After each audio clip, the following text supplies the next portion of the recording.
சுக்கிரன் செவ்வாய் ராகு இந்த 3 கிரகமும் ஒரு ஜாதகத்துல பலமா இருந்துச்சுன்னா கடன் அடைக்க முடியாது. முதல்ல சுக்கிரனை பத்தி சொல்லலாம். ஸ்ரீ ஜனனி ஜோதிடம் யூடியூப் சேனல் பாரம்பரிய ஜோதிடத்தின் பண்பான வழிகாட்டி.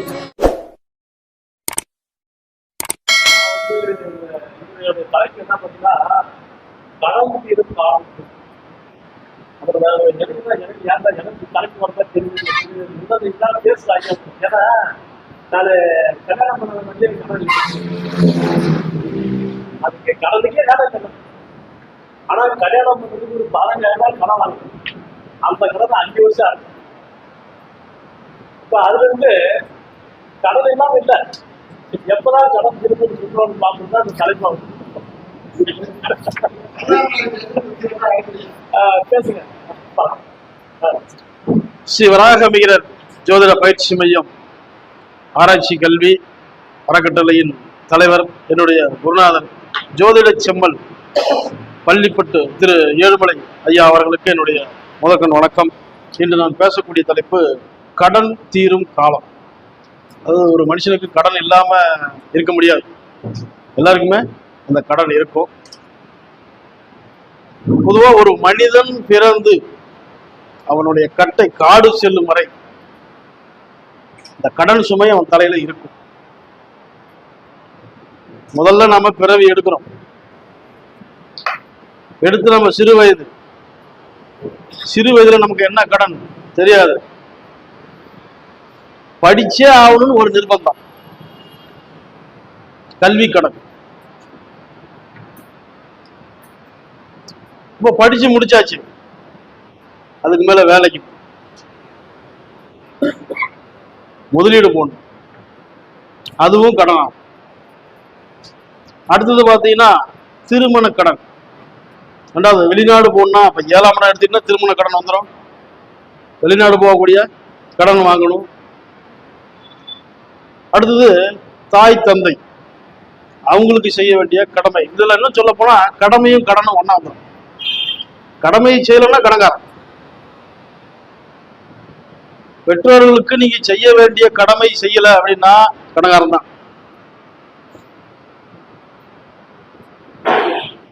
சரி, இப்போ முதல்ல நாம ஒரு மனிதனா பிறக்கிறோம். பிறக்கும் போது குடும்பத்தை காப்பாத்தி ஆகணும். அது குடும்ப கடன். நீ வேலைக்கு போவாத இருந்துட்டு போ, உன்னுடைய குடும்பத்தை நீ தான் பார்த்தாகணும். கடன் வாங்கியாவது குடும்பத்தை நடத்தணும். அது வேலை தொழில் இல்லைனாலும் பரவாயில்ல, கடன் வாங்கியாவது அந்த குடும்பத்தை நடத்தணும். ரெண்டாவது, அந்த குடும்பத்துக்குன்னு ஒரு கடன் இருக்கும். அந்த குடும்பத்துல பிறந்த அண்ணன் தம்பி அக்கா தங்கச்சி இவங்களெல்லாம் கட்டி கொடுப்பாங்க. அதுக்கு சீர்வரிசை செய்யணும், அதுக்கும் கடன் வாங்கணும். அந்த கடன் சுமை யார் மேல திணியும் அப்படின்னு பாத்தீங்கன்னா, அந்த குடும்பத்தில் பிறந்த ஆண் பிள்ளைகள் மேலதான் அந்த கடன் சுமை உண்டாகும். வீட்டு கடன் வாங்கணும்.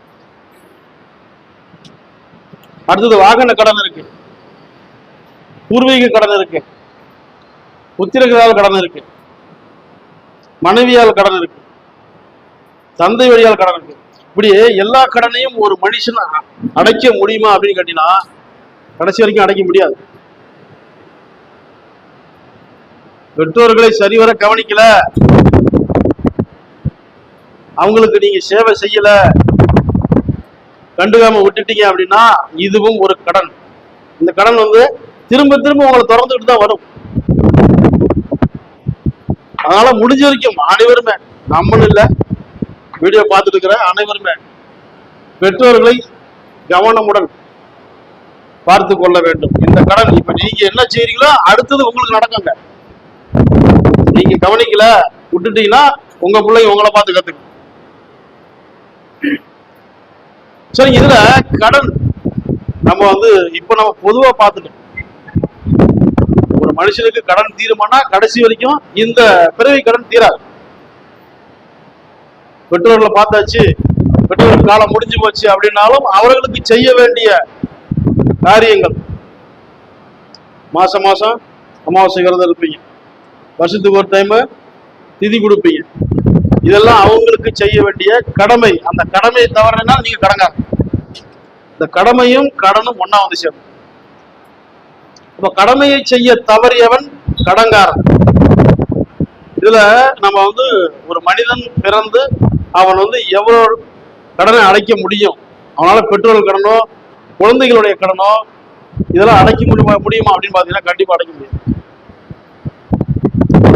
நம்ம பெத்த எடுத்துட்டோம், பிள்ளைங்களை பெற்று எடுத்துட்டோம். இந்த பெத்த கடன் ஒண்ணு இருக்கு. பிள்ளைங்க சரியா வளராது, சரியா படிக்காது. பிள்ளைங்களுக்கு செய்ய வேண்டிய சேவையும் நாம செய்யணும், தாய் தந்தைக்கு செய்ய வேண்டிய சேவையும் நாம செஞ்சுதான். இதெல்லாம் ஒரு மனிதனுடைய கடன். பிள்ளைங்க படிக்க வைக்கிறதுல இருந்து, அதுங்களுக்கு வேலை வாங்கி கொடுக்கறது, அவங்களுக்கு திருமணம் பண்ணி வைக்கிறதுல இருந்து, அவனுக்கு சம்பாத்தியம் வர வரைக்கும் நாம தான் அதுக்கு பாடுபடணும். அதுக்கு நம்ம கடங்காரன். இப்போ இது நம்ம பொது வாழ்க்கையில நடக்கக்கூடிய ஒரு விஷயம். இது எல்லாத்துக்குமே உண்டு. இது மனிதனா பிறந்த அனைவருக்குமே உண்டு. அதனால நம்மால் முடிஞ்ச வரைக்கும் நம்ம பிள்ளைகளையும் சரி, நம்மளுடைய பெற்றோர்களையும் சரி, சரிவர நம்முடைய கடமையை செய்தால் நமக்கு அந்த கடன் மீண்டும் மீண்டும் தொடராது. சரி, இப்போ பாத்தீங்கன்னா கிரக ரீதியா பார்க்கலாம். எந்தெந்த கிரகம் பலமா இருந்துச்சுன்னா அந்த மனிதனால கடன் அடைக்க முடியாது. இதுல 3 கிரகத்தை சொல்லலாம்: சுக்கிரன், செவ்வாய், ராகு. இந்த 3 கிரகமும் ஒரு ஜாதகத்துல பலமா இருந்துச்சுன்னா கடன் அடைக்க முடியாது. முதல்ல சுக்கிரனை பத்தி சொல்லலாம். சுக்கிரன் என்பது ஆடம்பர செலவு. எதை எடுத்தாலும் ஆடம்பர செலவு. ஒரு வண்டி வாங்கணுமா, சின்ன வண்டியை வாங்கினா ஆஹா செல்லாது. 200 சிசி 250 சிசி பைக்கு தான் வேணும், 2 லட்ச ரூபா வேணும், அதுக்கு கடன் வாங்கணும். இந்த சுக்கிரன் அப்படிதான் பண்ணும், ஆடம்பர செலவு தான் பண்ணும். வீடு சின்னதா ஒரு 2 ரூம் போட்டு கட்டிக்கலாம், ஆஹா கட்டின 2 மாடி வீடு தான் கட்டணும். ஏன்னா சுக்கிரனுடைய வேலையை தான் ஆடம்பரம். அதே போல வீட்டுக்கு தேவையான பொருளை மொத்தம் சிம்பிளா வாங்கினா, அவங்க வீட்டுல அத்தை பெரிய டிவி இருக்குது, நம்ம வீட்டுல சின்னதான் டிவி இருக்குது. சுக்கிரன் ஆடம்பர செலவுக்கு அதிபதி. இதுலயே வந்தாச்சுன்னா இவங்க கடன்காரன் ஆயிடும். கடன் வாங்கி 2 மாடி வீடு கட்டுவான், கடன் வாங்கி கார் வாங்குவான், பைக் வாங்குவான், கடன் வாங்கி ஆடம்பர பொருளை வாங்கி கொடுவான் குடும்பத்துக்கு. இது சுக்கிரன் பலமா இருந்துட்டால் ஆடம்பரத்தினால் வந்த கடன். அடுத்து ராகு. சும்மா இருக்குமா? கோலக்காரன் இல்லையா? இந்த மது, மாது, சூது, இந்த 3 செய்ய இந்த ராகு. குடிச்சே கடன்காரனா போடுவான். போதைக்கு அடிமையாகி கடன்காரனா போயிடுவான். வீட்டுல எங்க பணம் இருக்குது தேடுவான் போயிட்டு. இல்லைன்னா முன்னாடி அடிச்சு அதை காசு வாங்கிட்டு போவான். மனைவியினுடைய கழுத்தில் இருக்கக்கூடிய நகையை கொண்டு போய் வித்து குடிச்சவங்களா இருக்கிறாங்க.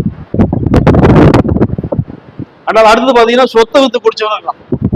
இந்த ராகு பலமா இருந்துச்சு அப்படின்னா அவனுடைய சுகபோகத்துக்கு எதை வேணாலும் செய்யும், எதை வேணுமாலும் செய்வான்.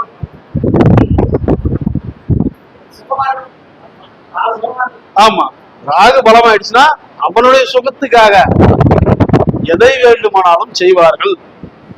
ராகு நம்மள நினைச்சு பார்க்காது. நம்ம மனைவிதான், நம்ம பிள்ளைதான் அப்படின்னு நினைச்சு பார்க்காது. நான் நல்லா இருக்கணும், பிள்ளைங்களுக்கு சாப்பாடு இல்ல, அடுத்த வேளை சாப்பாடு அரிசி இல்ல, எனக்கு இப்ப வேணும், இதுதான் எதிர்பார்க்கும் ராகு. அடுத்து ராகுடைய காரகத்துவத்துல பாத்தீங்கன்னா தவறான பெண் வழி தொடர்பு. சம்பாதிக்கிறது போல அங்க குடும்பத்துக்கு வராது, வேற எங்கேயாவது போயிடும். இப்ப மது பார்த்தாச்சு, இப்ப மாது. குடும்பத்துக்கு சம்பாரிச்சு வளர்ந்து கொடுப்பான மனைவி இங்க எதிர்பார்த்துட்டு இருப்பா, இவன் வருமானம் பூரா வேற எங்கேயும் போகும். தவறான பெண் வழி தொடர்பு. இப்ப பணம் பூரா அங்க, வருமானம் பூரா அங்க போயிடுச்சுன்னா இந்த குடும்பம் நடத்துறது என்ன பண்ணுவாங்க? கடன் தான் வாங்க. அதுபோல ராகுவை பொறுத்த வரைக்கும் சுகபோகத்துக்கு அதிபதி அப்படின்றதால மனைவி சொன்னாலும் ஏறாது, குடும்பத்தில் இருக்கிற பெற்றோர்கள் பெரியவர்கள் யாரு சொன்னாலும் ஏறாது, பெத்த பிள்ளைங்க சொன்னாலும் ஏறாது. அடுத்தது சூது, சீட்டாடுறது, பந்தயம் கட்டுறது, இப்படியெல்லாம் இவருடைய சொத்தை அழிச்சிடும். சூதாடுறது நீங்க செய்தியெல்லாம் பார்த்திருப்பீங்க, பேப்பர்ல பார்த்திருப்பீங்க. வண்டி வச்சு சூதாடுவோம், மண்மனை வச்சு சூதாடுவோம். அந்த காலத்துல நம்ம முன்னோர்கள் என்னென்ன செஞ்சிருக்காங்க. நாட்டை வைத்து சூதாடினார்கள். நாட்டையும் நாட்டு மக்களையும் மனைவி மக்களையும் வச்சு கூட சூதாடி இருக்காங்க. ஐயோ இருக்குங்களா? அப்படியெல்லாம் போகக்கூடாது, போனால் இப்படித்தான் ஆகணும்னு அவங்க காமிச்சிட்டு போயிட்டாங்க. ஆனா இப்ப இருக்கிறவங்க அதை கடைபிடிக்கிறாங்களா? நான் அதுக்கு மேல போய் போயிட்டு எல்லாத்தையும் இழந்துடுறாங்க. அப்புறம் கடன்காரனா தான் நிற்கிறாங்க. அதை செய்யக்கூடிய கிரகம் அப்படின்னு பாத்தீங்கன்னா ராகு தான். மது மாது சூது இத மூணுத்தையும் செஞ்சு கடன்காரனா போகக்கூடிய கிரகம் ராகு. யாருடைய ஜாதகத்துல பலமா இருக்கோ அதை செய்வாங்க. அடுத்தது செவ்வாய். செவ்வாய் பாத்தீங்கன்னா எப்பவுமே இந்த வம்பு சண்டை, வழக்கு சண்டை, நிலத்து மேல கேஸ் போடும். அந்த வாழ்க்கையில பாதி காலத்தை அவங்க கோர்ட்டு கேஸ் அலைஞ்சு அதுக்கு செலவு பண்ணியே கடன்காரன். இல்ல நீ ஒரு 10 சென்ட் இடம் வாங்கிட்டியா, என் அண்ணகாரன் 10 சென்ட் வாங்கிட்டான், நான் மேல இன்னும் ஒரு 10 சென்ட் சேர்த்து வாங்கணும், போய் கடன் வாங்கி வாங்கணும்.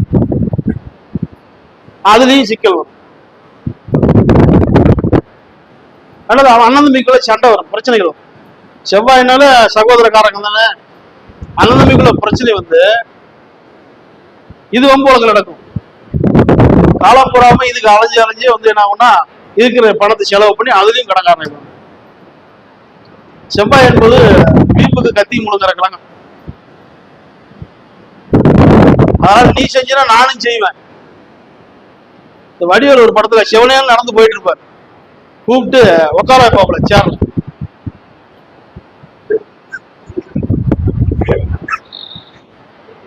உட்கார வச்சுட்டு அண்ணனுக்கு ஒரு டீ போடு, ஹார்லிக்ஸா போடு, என்ன சாப்பிட்டுட்டு பக்கத்துல உட்காந்து கை தூக்கி கால போட்டு கை தூக்குவோம். நம்மளுக்கு கால் இல்லையா தூக்கி இவரு காலை தூக்கி இப்படி கையை இப்படி சாயும் போது டிச்சர் வந்து ஆளு. நான் சிவனேர் தான் போனேன், கௌரவம் சொல்லி கௌரவத்தை நான் ரசிகளான்னு சொல்லி அந்த மாதிரி பண்ணக்கூடிய கிரகம் செவ்வாய். கௌரவத்துக்காக எதோனாலும் பண்ணும். செவ்வாய் பலமா இருந்துச்சுன்னா நீ பெரிய ஆளா நான் பெரிய ஆளா, கௌரவத்திற்காக எதோனாலும் பண்ணக்கூடிய கிரகம் இப்படியே கடன்காரனா பண்ணும். செவ்வாய் பலமா ஒரு ஜாதகத்துல செவ்வாய் பலமா இருந்துச்சுன்னா இப்படி கௌரவம் பார்த்து கடன்காரனா. இது கிரகங்களுடைய நிலை. இந்த 3 கிரகமும் பலமா இருந்துருச்சு அப்படின்னா அவ்வளவு சீக்கிரம் உங்களால கடனை அடைக்க முடியாது. இப்பதாங்க ஒரு கடன் அடைச்சு அதுக்குள்ள இந்த கடன் வந்துருச்சு. இப்பதான் வீட்டு கடன் அடைச்சு அதுக்குள்ள கார் வாங்கினா அது ஒரு கடன் வந்துருச்சு. இப்பதான் வீடு கட்டி முடிச்சேன், பையனுக்கு கல்யாணம் பண்ணேன், அதுல ஒரு கடன் வந்துருச்சு. இப்படி மாத்தி மாத்தி இந்த 3 கிரகமும் பலமா ஒரு ஜாதகத்துல இருந்துச்சுன்னா மாத்தி மாத்தி கடன் வந்துகிட்டே இருக்கும். இந்த பக்கம் அடைச்சினா இந்த பக்கம் கடன் உருவாகும். சரிங்க, கடன் தீரக்கூடிய கிரகம், கடனை தீர்க்கக்கூடிய கிரகம், கடனே வாங்கக்கூடாதுன்னு சொல்லக்கூடிய கிரகம் அப்படின்னு பாத்தீங்கன்னா புதன், குரு, கேது.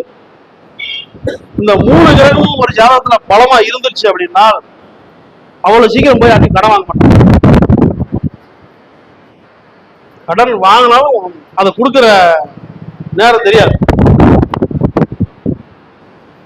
இந்த 3 கிரகத்துக்குள்ளான காலத்தை பார்த்தீங்கன்னா புதன் ஏதாவது ஒரு விசேஷத்தை செய்யணும், ஏதாவது ஒரு காரியத்தை செய்யணும்னாலும் இப்ப நீங்க என்ன பண்ணுவீங்க, அந்த விசேஷத்தை செஞ்சு முடிச்சுட்டு கணக்கு போட்டு பார்ப்பீங்க இவ்வளவு செலவா இருக்குது. ஆனா புதன் பலமா இருக்கிறவன் கணக்கு போட்டு வச்சுட்டு அந்த விசேஷத்தை செய்வான். இந்த செலவுக்குள்ள இந்த விசேஷத்தை முடிச்சாகும்.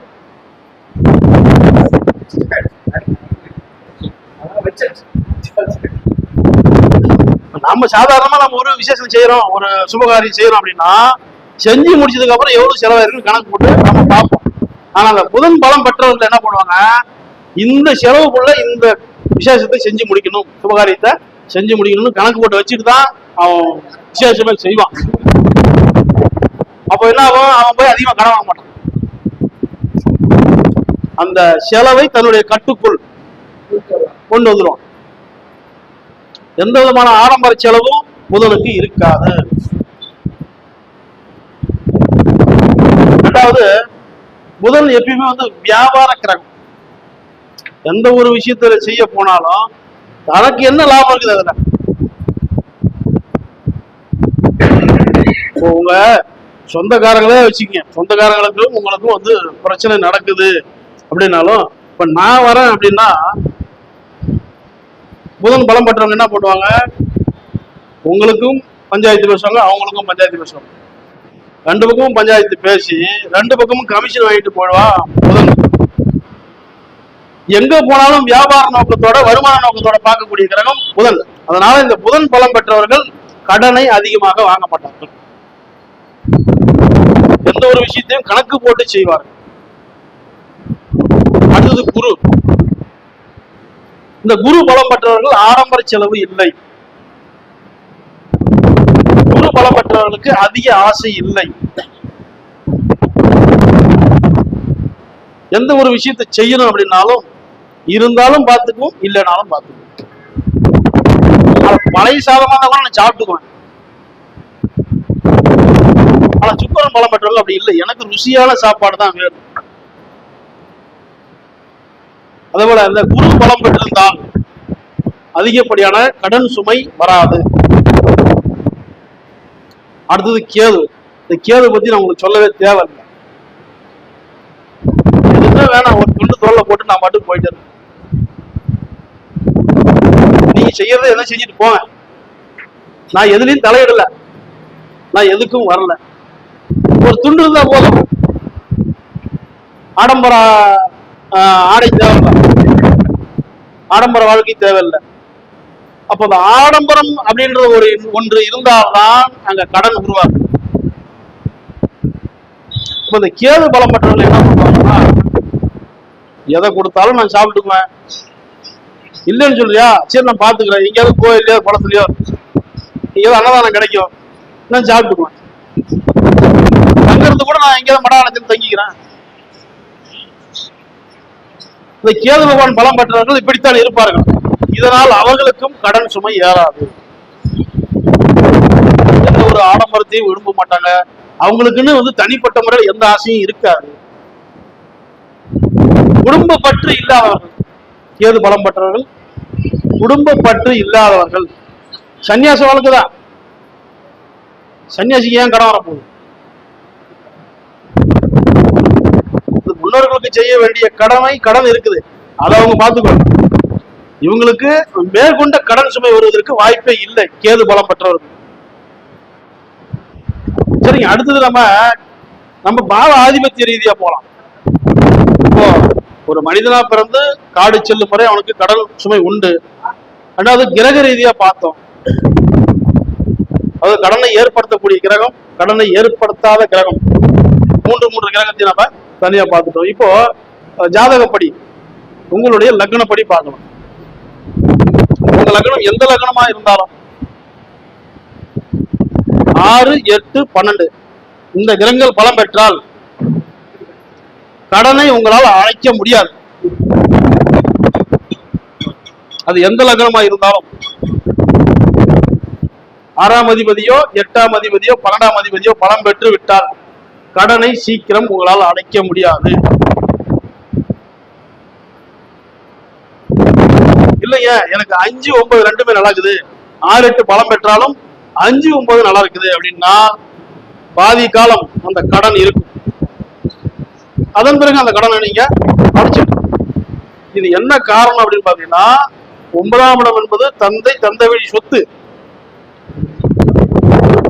5, 9 பலம் பெற்றால் பாதி காலம் இருந்து அந்த கடன் பாதி காலம் வரைக்கும் இருக்கும். அதுக்கு பிற்பாடு அந்த கடனை நீங்க அடைச்சிடலாம். இதுல 9ஆம் இடம் தந்தை வழி சொத்து. அந்த மாதிரி இந்த 5, 9 பலமாயிடுச்சுன்னா அந்த கடன் சுமை பாதி காலம் வரைக்கும் இருக்கும். அதன் பிறகு பாதி காலத்துக்கு மேல கடன் சுமை அடைஞ்சிடும். ஏன்னா இந்த 5ஆம் இடமும் பலமா இருக்கும் போது இவனுக்கு பிள்ளைங்க பிறந்து அது சம்பாதிக்க ஆரம்பிச்சு. 5ஆம் இடம் பலமா இருக்கும்போது பிள்ளைகளுடைய வருமானத்தில் கடனை அடைக்கலாம். இந்த சூழ்நிலை கொண்டு வந்துடும். சரியா, இப்ப எனக்கு வந்து 5ம் கட்டு போச்சு, 9ம் கட்டு போச்சு, வாழ்க்கை பூரா கடன்காரன் தான். ஒரு கடனை அடைக்க இன்னொரு கடனை வாங்க. 6, 8, 12 அதிபதிகள் பலமா இருந்துட்டா ஒரு கடனை அடைப்பதற்கு இன்னொரு கடனை வாங்குவ.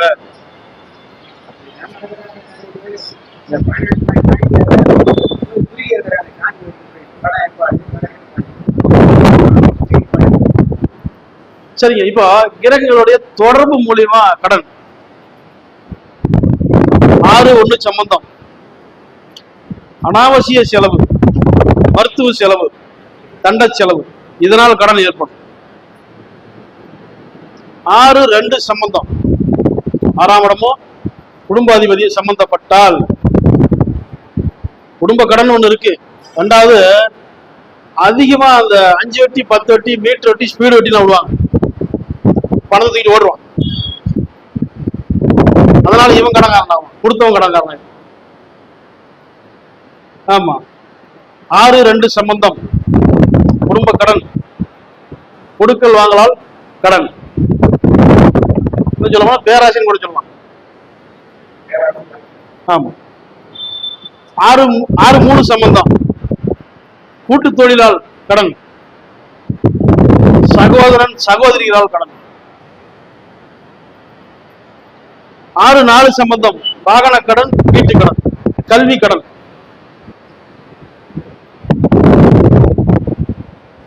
6-5 சம்பந்தம், பூர்வீக கடன், புத்திரர்களால் கடன். அடுத்து 6ஆம் இடம், 6-7 சம்பந்தம், திருமண கடன், கூட்டு தொழில் கடன், வெளிநாடு செல்ல கடன். இதுல இன்னொரு விதி இருக்கு. 6-7 சம்பந்தம் அப்படின்னா, மனைவி ஆடம்பர செலவு செய்யக்கூடியவளாக இருப்பாள், அல்லது மனைவி நோயாளியாக இருந்து கடனாளியாக ஆக்குவார். அடுத்து 6-8 செய்யக்கூடாத வேலையை செஞ்சுட்டு தண்டை கட்டுறது, இல்லீகல் பிசினஸ். இப்படி செஞ்சு மாட்டிக்கிட்டு அதுல இருந்து வெளியில வர்றதுக்கு நீங்க அமௌண்ட் கட்டணும், ஃபைன் கட்டணும், அதுலயும் கடன்காரன் ஆகும். 6-9 சம்பந்தம், தந்தை வழி கடன். 6-10 சம்பந்தம், தொழில் வழி கடன். 6-11 கூட்டு தொழில், சகோதரன் சகோதரிகளுக்காக கடன். 6-12 சுப விரயங்கள், சுப விசேஷங்கள், சுபகாரியங்கள் செய்ய கடன். அதை நீங்க சுபமா மாத்திக்கணும். ஒரு மனிதனுக்கு கடன் தீரும் காலம் 2ஆம் அதிபதியுடைய புத்தியோ 11ஆம் அதிபதி புத்தியோ நடந்தால் நல்ல வருமானம் வரும். அதை வைத்து ஒரு குறிப்பிட்ட கடனை மட்டுமே அடைக்க முடியும், முழுமையாக கடன் நீங்காது. 2ஆம் அதிபதி புத்தி நடக்கணும், 11ஆம் அதிபதி லாபாதிபதி புத்தி நடக்கணும். இப்படி இருந்தால், அல்லது 2ல கேதுவோ அல்லது 11ல ராகு கேதுவோ இருந்தால் அவர்களுடைய புத்தி காலத்திலும் கடன் அடையும். எந்த ஒரு ஜாதகமாக இருந்தாலும் 6, 8, 12 இந்த கிரகங்கள் பலம் பெற்றால் கடனை அடைக்க முடியாது. அப்படி நீங்க கடனை அடைக்கிறீங்கன்னா இன்னொரு கடன் வாங்குறீங்க. ஆமா, 6, 8, 12 சம்பந்தப்பட்டு அவங்க பலம் பெற்று இருந்தால், அதாவது 6ஆம் இட கடன் அப்படின்றது கொஞ்ச காலத்துக்கு அடைஞ்சிடும். 8ஆம் இடத்துல கடன் உருவாகுதுன்னா அடைக்க முடியாது. 12ஆம் இட கடனும் ஒரு குறிப்பிட்ட காலம் இருந்து அதுவும் அடைச்சிடும். இந்த 8ஆம் இடத்தோட கடனை அடைக்க முடியாது. அப்போ அந்த 8ஆம் அதிபதி புத்தி நடக்கும்போது கடன் யாரும் வாங்க வேண்டாம்.